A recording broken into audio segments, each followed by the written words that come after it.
And welcome to Hannity, and buckle up for round two because the Biden administration is now trying to resurrect the ministry of truth. Now, after 2 years of lying and misleading you, the American people, about COVID-19, also tonight, the CDC announced a big shakeup, citing, quote, some pretty public mistakes. Wow, you don't say. Kentucky Senator Rand Paul, who highlighted this a long time ago, he'll join us.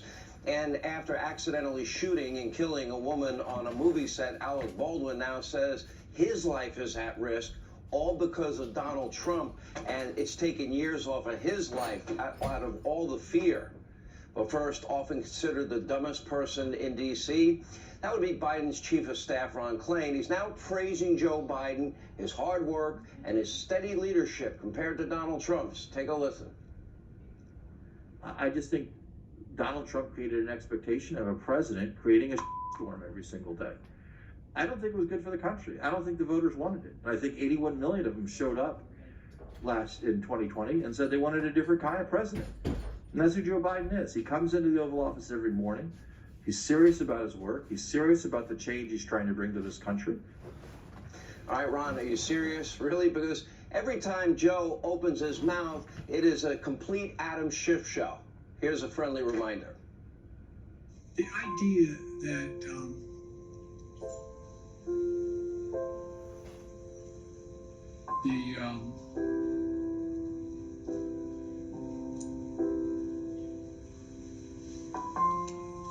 with the nature, not spit it out, Joe. When the political coverage that look,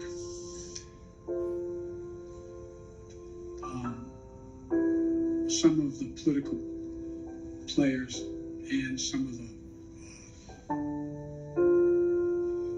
let me ask a rhetorical question.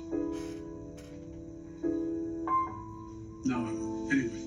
Ron, do you or anybody else at the White House, do you ever feel bad putting Joe in that position every day? Because you're living in an alternate reality. Now, Biden's entire presidency has been a horror show, both at home and abroad. And by the way, Joe's, well, it definitely does not go to the office or the Oval Office every morning as you claim. Not even close. So far, Joe Biden has spent 150 whopping days on vacation in Delaware. And this weekend, he's headed back to the beach in Delaware after a lengthy vacation at the beach in South Carolina, where he's going to build a wall to secure his premises. Joe Biden is not serious about his work because he's not mentally capable of being serious about work. He can't even put his own jacket on like a functioning adult. But in the Democratic Party, it just simply doesn't matter. Democrats don't really care about Biden's mental decline, his cognitive decline, or the disaster in Afghanistan now a little over a year ago. They don't seem to care about inflation, high gas prices, the recession. They don't seem to care about any of it. They don't even care that Joe's son, Zero Experience Hunter, appears to have sold access to the highest levels of the U.S. federal government, all to make millions and millions and millions from China, Russia, Ukraine, and many other countries that don't particularly like the United States.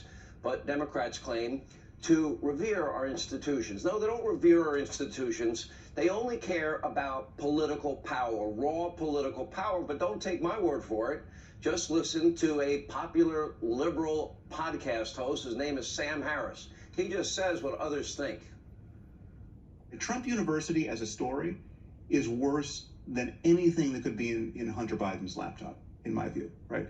Now, that doesn't answer the people who say it's still completely unfair to not have looked at the laptop in a timely way and to have shut down the New York Post's Twitter account. Like that's just a conspiracy. That's a left-wing conspiracy to deny the presidency to Donald Trump. Absolutely, it was. Absolutely, right? But I think it was warranted. Now, it's all a means to an end. There is no intellectual honesty or fidelity to the truth in the Democratic Party of today. They will lie, they will cheat, they will steal their way to the top if that's what it takes to gain power, and they will do it together with one united voice. Take a look at the so-called Inflation Reduction Act, or I call it the Tax the Poor, the Middle Class, and People on Fixed Income Act, All it is one giant $500 billion farce, and it doesn't even attempt to reduce inflation. It'll increase inflation.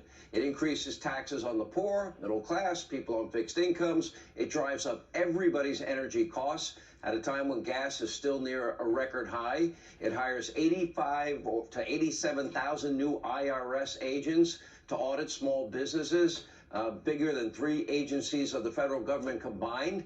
But guess what? Both the Americans will now be able to enjoy a big tax credit. Now, if they buy an expensive new electric vehicle, or an EV as they like to call them, every single Democrat in the Senate voted in favor of this bill. They don't care if Americans get hurt. They just want a political win. Their green, climate, religious cult trumps everything. Now, these same Democrats are painting Republican Senate candidates running in upcoming elections and midterms as cruel and out of touch. Well, apparently Senate Minority Leader Mitch McConnell is content to leave them out to dry and fend for themselves. Listen to these comments, very encouraging. There's probably a greater likelihood the House splits than the Senate. Senate races are just different. They're statewide. Candidate quality has a lot to do with the outcome.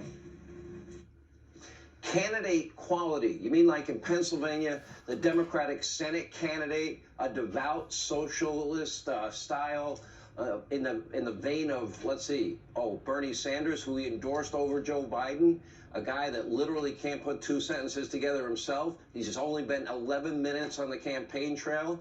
A guy that wants to legalize heroin and have areas where people can shoot up in public. And I hope Fetterman gets better health-wise, but it's just a simple fact. He's to the left of Bernie Sanders, and yet you don't hear Chucky Schumer complaining about candidate quality in Pennsylvania. How about you get out there, Mitch, and fight for your team? What's your agenda, Mitch? Or would you rather just sit by and watch helplessly as Democrats lie to your face, pass another $500 billion green energy boondoggle next year? Or is it maybe Mitch McConnell hates Donald Trump so much that he would probably rather see Trump-endorsed candidates lose because he thinks that might hurt Donald Trump? His time as a leader needs to come to an end. Now, if Republicans fail to take the majority, we will get even more taxes, we will get more audits, we will get more inflation, we will get more socialism, we will get more Green New Deal, more mass illegal immigration. That means more fentanyl, more heroin, more crime, more chaos, more carnage, and a far-left deep state bureaucracy left totally, completely unchecked.